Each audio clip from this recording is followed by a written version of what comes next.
have a goal that you're looking to achieve and just move towards it and have that focus, focus on that one single path to achieve that success. If you're just moving towards that goal, just with obsession, you can still win. All right, folks, welcome back to the call. I have a long-time connection and a slowly moving friendship that is getting, well, I don't mean that to say that negatively. Matt's like, well, we're getting to know each other more in a virtual sense. We haven't met up yet, but I have a feeling we will someday because we make it to Florida when we can, and I guarantee you we're going to catch some people when we finally get to Florida just so I can take a ride in your car.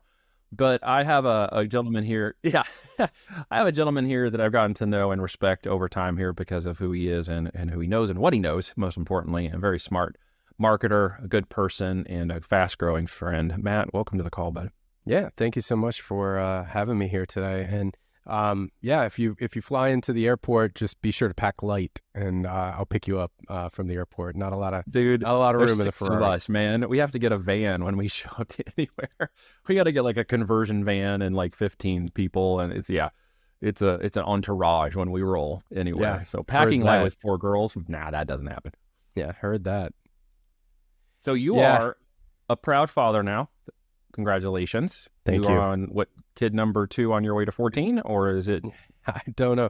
My wife actually said yesterday, well, our daughter's kind of at this cute age, this, 2, and our son was just born 7 weeks ago. I don't know, maybe in 2 years, maybe we could have a third. So that was the first time. It was yesterday. She said a third. Up until yesterday, it was, get that thing away from me. Like, we're not having another kid. Like, well, you got a new baby in the house, man. That's going to change at least 5 more times. I guarantee it. Yeah. When the baby fever smell sort of wears off and he gets a little bit older, that inclination will push a little harder. Trust me. No, heard that. That's how we got to 4 in my house. Yeah. She's like, I need you to create an app, hey Siri, turn off my manhood, and turn off my manhood. It automatically turns it off. Schedule my vasectomy. Yeah, a little bit more exploit. But she's like, but just in case we need to turn it back on, you can, hey Siri, turn it back on, or it's party time. Have like a short version. Like a pacemaker for your manly gibbets. Yeah, she's like, turn it on and off. An app for that. There's an app for everything. You just need to connect it to your phone, right? Well, that could work for some people. I probably wouldn't do that, of course. But to each his own. But look, you are. Well, did you sell your company? Because I know you had posted just recently that your SaaS company was up for sale. Something you've been working on for the last couple of years. And yeah. Did you get a final offer? Yeah, we have a final offer. We're supposed to close on Monday. So congrats. That's pretty cool. If we don't close on Monday, hopefully it's Tuesday or Wednesday or whatever day it ends up being. But I understand things take a little bit of time. Like, absolutely. Look at my man Elon, closing this week, right? Bringing the sink home. Tell you what, that was classic. Took a little. He's going to throw out everything but the kitchen sink, and it's going to be sitting there on the desk, and everyone else is getting thrown out. Genius. And now they're all begging for their jobs. So the thing they read yesterday was it was kind of pathetic. How much they were like demanding, and I'm like, you should get rid of 100%, not 75%. You should just bomb the whole place to the ground, man. Yeah, everything but the kitchen sink. Everything but the kitchen sink. I think that was the analogy, as rightfully so. It's an interesting business model, but I was going to promote your software, but since you're not going to be the owner as of Monday, there's no financial benefit for me to sell your software anymore. Is there? Or will you make a few more sales between Monday, or does it matter? Probably not. But probably no, not. I do appreciate that. I do appreciate that. Yeah, we have some new things, coming to market as well. I'm doing a course. I've had way too many people ask me about, creating software and what my process is like. So, I definitely want to help people in that, facility, whatever I can, as well as we have 3 more platforms coming out. So just very cool. Just rolling into the next one, just the next. Let's dig into that software stuff just a little bit. What do you normally see on your softwares and development and time to market? So, I've really found that my niche is this micro SaaS. So, creating these small softwares and so forth. And the software we're talking about that we had the 7-figure exit on, I had the idea on March 1st, 2019. And within 7 days, we had a prototype, or, you could call that MVP. And I posted that to Facebook saying like, hey, here's a video of it running. Like, would you want this? Would you want to have this? And we had over 1,000 people raise their hand and say they wanted it. So I was like, all right, well, great. Looks like I got to build that thing now. And after a couple of weeks, we got that product to market. Within the end of May, we were able to make our entire initial investment back, which was more in the vicinity of like $10,000 invested.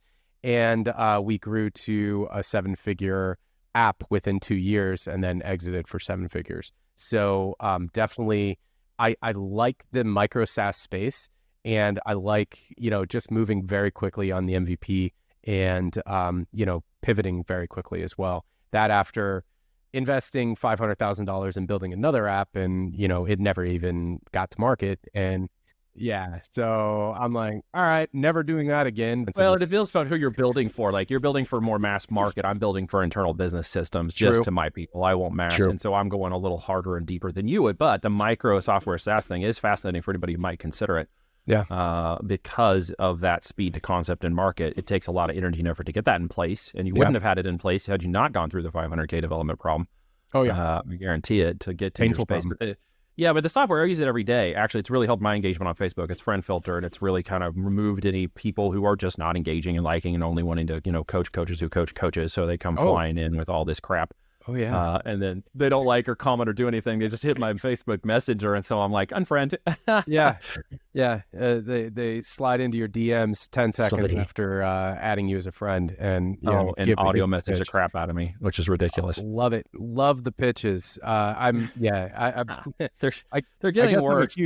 I'm a huge advocate of unfriending people. Like, I've actually gone down below 1,000 people now on my Facebook. I have almost 2.5 thousand followers, but people who are actually friends are less than 1,000. But my engagement is up like 500%. Yeah, and then you can be so much more selective on who you add, and that just compounds your engagement. Yeah. So I found that throwing out memes that just counter the narrative and just kind of torque people off is a great way of having them just unfriend me. Oh yeah, it's just a good way of keeping people aligned. Yeah, we're coming at them from several different angles. We're gonna piss them off 10 different ways, and either we're gonna be fast friends or we're gonna be a fast disconnect. Either way, it works for me. Oh yeah, check out my newsfeed. You know how it works, right? I was totally getting a laugh out of my meme yesterday when I showed my wife when Jesus was in the square smacking people, and he's like, "I'm smacking hypocrites and healing lepers, and I'm all out of lepers." Yeah, I'm like, 100%. 100%. I mean, I feel like that's the world we live in today, right? Oh, it is. There's some people that need some good Jesus smacking. Yeah. And so we are obviously in e-com too, and I know you are deep, and I know you have an integration or concept. You have a contact, or you at least have. You're the marketing engine, aren't you guys? I forget this. Behind Lions. Yeah. Since day one. Since day one, we've been running all the ads. So definitely on that platform, and really helped to grow that brand and so forth. And we're continuing to, try to create new promotions and new ways of selling things, because, that's really what the world is today. Is everyone has a, 50% off sale, 60% off sale, get it now, blah blah blah. Everyone has that, and it's it's really disenchanted the buyer experience. So we try to create some new ways of marketing and really try to shake things up. And, I can really attribute a lot of that success of that brand to, trying to shuffle things up in our marketing strategies. No, and you guys have been very smart about that. And I know your topical conversations about more conservative or angling towards pro-America stuff is made it probably pretty difficult for you to keep running on some of these platforms, which means you've been extremely smart with the way that you're angling the marketing, or you would be booted. And the other thing I love about what you do, Matt, and what I talk about a lot here with folks, is how to elevate brands, right? And bring the brand affinity, bring the retail price point up, and not discount or look like you're necessarily a discount or wholesaler, and go against that narrative, because everybody's yelling recession, sure, but there's always money to be made in every component of every time of year. In fact, in the downturn is when some of the biggest money's ever made. Of course. It's when the market's turned down, opportunities are made when the status quo is shooken up, and it's a matter of finding where that opportunity is. And we definitely capitalize on that with that brand. 100%. 100. Yeah, you did. Lion's not cheap, folks. Go check it out if you're interested in it. I definitely recommend you do that. It's been a smart marketing campaign. It's been a lot of growth. Tell us where you guys have at. Where are you at right now in terms of growth? I know you were somewhere around 5 million when we talked about a couple months ago, I think. Where are you guys at? Yeah, it's somewhere, encroaching on that next digit. So definitely, moving closer towards that $10 million number. So, per year. So that's where we're moving towards. And, yeah, it's phenomenal. We just moved into a new warehouse, and, it's just awesome growth, awesome growth. And I'm glad I'm able to, be part of that brand and part of that movement that Sean created and so forth. So just, stoked to be able to help them out. Yeah, it's smart marketing, man, on a scale that not you don't see very often because there's a lot of players in this niche. Yeah. That we both run into all the time. I had a guy the other day who was like, "Here, we get businesses to be purchased and acquisition stuff all the time." This guy comes in and he's like, "Hey, check out this business; it's doing really great, et cetera, et cetera." Hands me the P&L statement, and the last 3 months of the P&L had no sales. And I'm like, "You want 150 grand for this business, and it had no sales in the last 3 months? I mean, how much of this kind of crap is going on in our market right now?" I think there's a lot, and I think there's a lot of BS going on in the space, because there's a lot of coaches, and you said it, the coaches coaching coaches. Their next thing is coaching people how to do acquisitions, and now you got a bunch of people running around acting like they're hot stuff and throwing out LOIs, and they can't back them up. So fraudulent LOIs is a thing. Like, talk to an attorney. Just letting you guys know, like, you can't send out promissory notes and not have the money to actually fulfill that. So Yeah, they're playing a very dangerous game they don't understand. If yeah. you've ever raised capital, invested capital, or been invested in, you certainly don't want the SEC or the DOJ taking any look at your business whatsoever. Yeah, absolutely. And I'll tell you, the SEC is a lot worse than the FTC when it comes down to it. So Yep. you were, Yep. toying with the FTC with things that you're saying in your coaching business. Now you're toying with the SEC. They don't mess around. So Nope. have an attorney like close by, and definitely take that into consideration. But I can tell you, there's a lot of nonsense going on out there Absolutely. right now. You ever say anything you can't actually back up? Yeah. And this is over the years, there's going to be some challenges with this as they get a little bit harder at pushing into the businesses. It's one of the reasons why I personally still like and have been on for the last 10 years, Amazon. Yeah. Because they already require us to stay so clean to the narrative, to the oversight, and to what we can and cannot say. We do a lot of research when products go out before they even hit the marketplace, because we're public, we're visible, and we're inside of that entity. And the last thing we want is them to go, "Oh, look, come over here and take a look." They don't like this. Click, No. on. No, Yeah. and that actually helps with our compliance, which is one of the reasons why I actually love launching in that market first. We get the language, we get the compliance, we understand the oversight. When we can get successful and get the 7 figures, we know that anything we move from there to DTC has already been scrutinized. Love it. So that's one of the things that I love about starting there first and validating that channel, because there's a lot of people who go out and make crazy promises on the Shopify stores. Unreal. Shopify is crazily backing down. We have an MLB registered, trademark, patented business that we're taking to market right now, and we've got everything to back it up. Yeah, Shopify shut us down. They shut us down, took us offline, and then killed the domain, and we had to go back and restart again because one thing didn't meet up in the data points between the licensing that we have and what was actually registered with the business. And it was just a single point of discrepancy, and yet they shut us down completely. So if you think Shopify isn't going to turn you off, if you think they won't close your account, think again. They will take you down. Yeah, and also something that people don't really realize is Shopify Payments is Stripe. So you have another layer of, Stripe takes people down all the time for all different sorts of reasons. And, your entire business could be taken down instantaneously just because Stripe doesn't like you. Or, you say something and PayPal fines you $2,500, which sounds like that's back on. So, that's back on as of yesterday. Didn't I just read something about that? Yeah, It was like, it's back on. By the way, haha, we lied. Now we're telling the truth. We put it all back. Feels like Wayne's World. Game off, game on.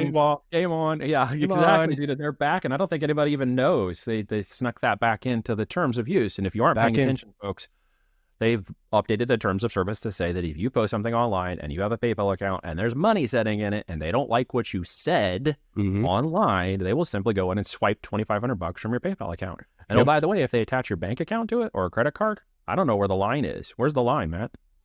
It's I mean, 100% it's overreach, and somebody's going to get sued here. There's going to be some sort of class action, some sort of lawsuit that happens. But, how much damage are they going to create between now and then before they actually get slapped on the wrist, right? Yeah, And, no the doubt. court of public opinion is, silenced when it's a conservative public opinion because we don't matter. So we don't matter. Well, at this point, we don't, but we are still the majority. So we're gonna the narrative is slowly shifting. But just be aware that Yeah. obviously there's a major push right now Yeah. for what's considered free speech. And I just Yeah. literally saw this thing earlier because of back to Musk, and I was reading this over my shoulder a minute ago. But literally, they're saying that if you are free speech and you are in agreement that Musk is taking over Twitter to bring free speech back, then you're a fascist. I'm like, what Wow. the? Are you kidding? And they even updated the definition of fascism in Wikipedia. Have you seen it? No. It basically states that anybody who's of conservative or patriotic values is a fascist. And anybody who believes, Really? go check it out. Go search Wikipedia for fascism. Wow. The last I checked as of yesterday, the definition now incorporates you and me who believe in the free speech republic and don't want, big government stepping in. So we're fascists. Congratulations. Okay. So, like, the definition of fascist is involving the media in order to change the narrative to create propaganda, but they're the ones that are doing that, which by definition makes them fascist. We call that projection, right? Okay. So if I project it onto you first, the definition. yeah, no. If I say it's you first, Matt, you're a fascist or you're a bigot or you're racist, and I say it's first, then you lose, because now anything you say is in a defensive position, and it will be seen as defensive. And they got this cornered narrative, and big government's in there, by the way, folks. Just so we're clear. Yeah. Big government's controlling. That's what fascism really, truly stands at the bottom line. Government and corporations colluding against the people, and that's one of the that has nothing to do with us. We're capitalists. And I happen to know, Matt, is not pure capitalism, which is what I preach about you, which is evil. Yeah. In its own right. So for me, it's very simple. Like, every single argument just comes down to how much government intervention do you want in your life? That's it. Pretty much. Every single argument just comes down to that. And I don't hear anyone talking about that. How much intervention do you want in your life? Like, I don't want any. Personally, like, I don't want any intervention. However, I do see some, areas of having, policing and other things like that. Fantastic. It's infrastructure, helping the community and, taxes to help the community and whatnot. Never stops chaos. Yeah, literally. Yeah, great. It keeps us from being Mad Max, right? But we need to define what that line is, because the line keeps moving every year. And it's getting closer and closer to the point that you will own nothing. You will do what we say. You will work the job that we say. And you can't build that business. You can't run that business. You can't say that online. You can't do this. And you can't become who it is that you think you should become, because we own all the chess pieces on the board. You have and we have friends that believe that. Have you seen some of these guys? I mean, they are doubling down and like, we're the idiots, and that's not actual reality. That doesn't exist. It's not happening. And I'm literally watching them in the narrative, just sucking that down. And I'm like, hey, what? Are you serious? Yeah. The one thing that gets me probably the most is people who are entrepreneurs or self-proclaimed entrepreneurs who believe in the thing that you're saying. And no doubt. That's the thing that I can't understand, because the entire definition of an entrepreneur is to wake up in the morning and make a decision. I am going to do this thing and go at that thing full bore, right? Nothing's getting in my way. I'm going full bore to get that achieved, right? But if you're waking up in the morning and asking a question, please, sir, what can I do for you today? How you're serving a master, right? Entrepreneurs are not serving anyone else. We are serving our customers, but we are creating, we're innovating. Like, that is the definition of entrepreneur. And I feel like if you are the person you're describing, it's impossible to be an entrepreneur, right? Pretty much. You can't extrapolate the ideas of entrepreneurialism, which are in essence the goal of freedom, lifestyle as a business, and then pontificate a second narrative behind the scenes or to your personal friends that is completely the opposite of that. And I see that happening quite a lot with folks, because, I mean, it's fear. I just attribute it to fear. I'm not afraid of being a free man. And honestly, what does it mean to be a free man? I was talking with Jesse Elder about this the other day. we're the only beings on this planet that pay for anything to be here, right? The eagles don't pay for anything. The squirrels don't pay for anything, yet we're also on this planet walking around with the squirrels, yet we pay for the licensing, the fishing, the cars, the insurance, the everything to exist.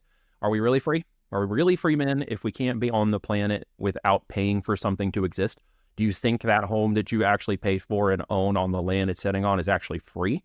Try not paying your taxes for 3 years and find out what's happening. It says, no, you built a property that you own on someone else's land. So the reservation is just bigger. We just don't see it the same, right?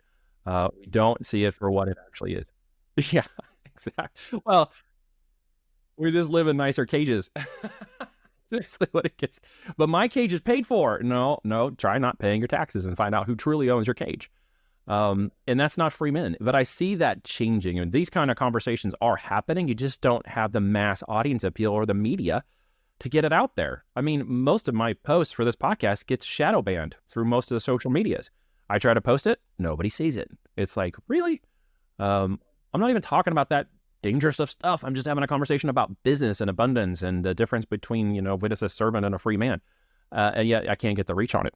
It's insane. Like, I think that, down the road, something needs to break. Something needs to change. Because the path that we're on right now, we weren't on this path 10 years ago, right? This path is new, and it's really been created from social media, if you will. I feel that, Instagram has portrayed a life that, people want to live, and it's caused people to spend into oblivion and buy things that they can't afford and try to impress people that they don't really care about.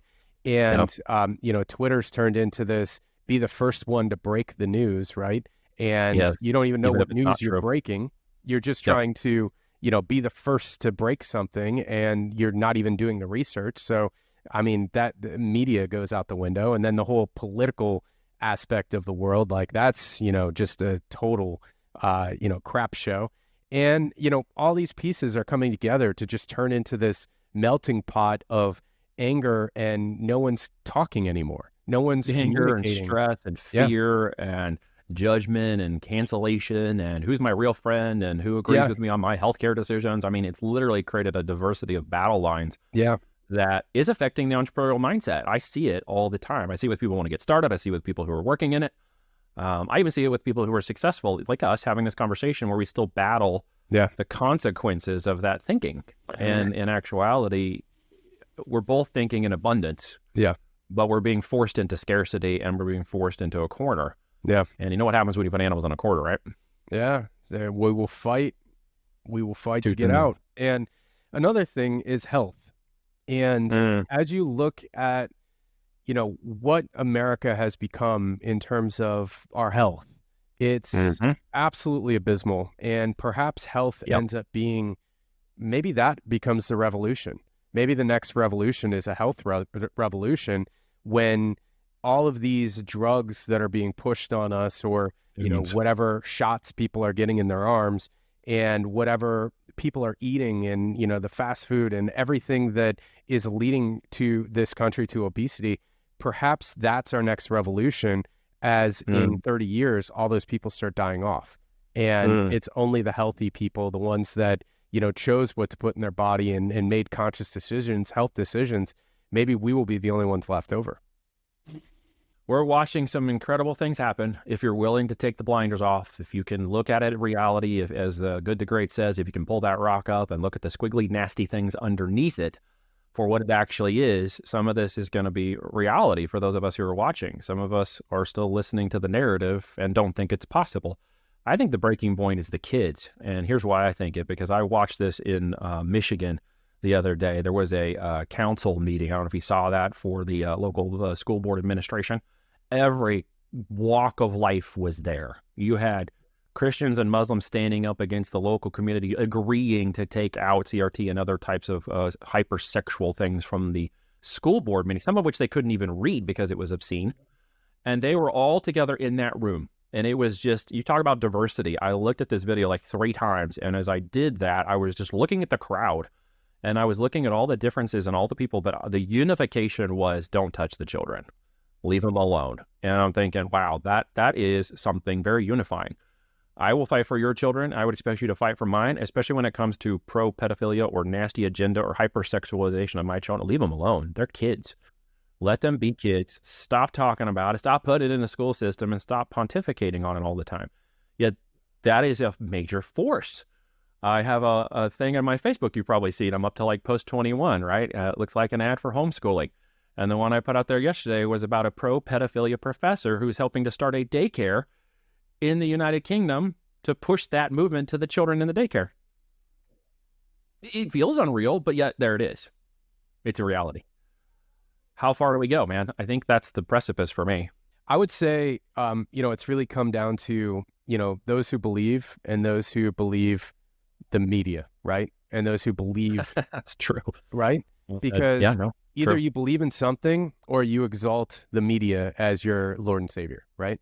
And Pretty much. for me, I just say believe in something, right? It really doesn't matter, Or fall because for everything. if you believe in something higher than yourself, then you have some sort of understanding of the meaning of life, whatever that meaning is to you. The translation of meaning of life has led crusades and all these deaths and battles throughout the years. But I think that we're at a point that we're just battling against the media. We're battling against this message that is being portrayed to us, that either you accept it or you will be destroyed by us. And because you can't succeed. You are already set aside as a problem. You can't, because someone else is in your way, you can't do something. Yeah. It's a constant repetitive thing. And this whole thing about we live in a democracy, folks, if you go actually look up the Latin root narrative of the word democracy, actually goes back to Greek. It has to do with rule of the mob. So they keep telling us over and over again on every media, on every local station, on you live in a democracy, right? It's in the best interest of the democracy. The democracy is in threat. Folks, you are supposed to live in a republic constitution. Okay, go look up the differences. When you understand the rule of the mob and you understand why they want to take away our ability to, vote in a consortium that doesn't force a mass agenda upon us, this is some of the things you got to wake up to. Because if you don't, your opportunities in business are going to be gone. And Matt has had opportunities. I have had opportunities, but we've had a fight. So not as, he just mentioned, he spent $500K on something that didn't work out. Hundreds of thousands on things that fail. I've gone bankrupt. I've lost millions of dollars.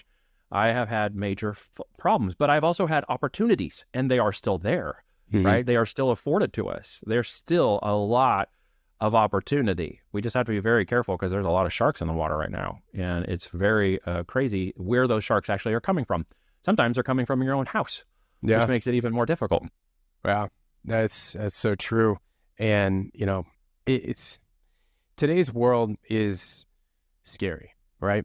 And I would say the one thing that you can do today is just put the blinders on. Have a goal that you're looking to achieve and just move towards it, and have that focus, focus on that one single path to achieve that success. And, find a mentor, like join your program, like just move towards that, and just be 100% super focused, because everything is going to come at you, and you're going to get hit every different way in your own household. Every time that you go outside, the IRS, that agency. But if you're laser focused on your end goal and doing what you need to achieve that, it really doesn't matter. You can get hit with every baseball bat. You can get hit with every single, cease and desist, or every single letter, or whatever problem that you foresee. But if you're just moving towards that goal, just with obsession, like you can still win. When that starts changing, then I'm going to start getting worried. But I still feel confident that I can wake up every morning and, move towards that.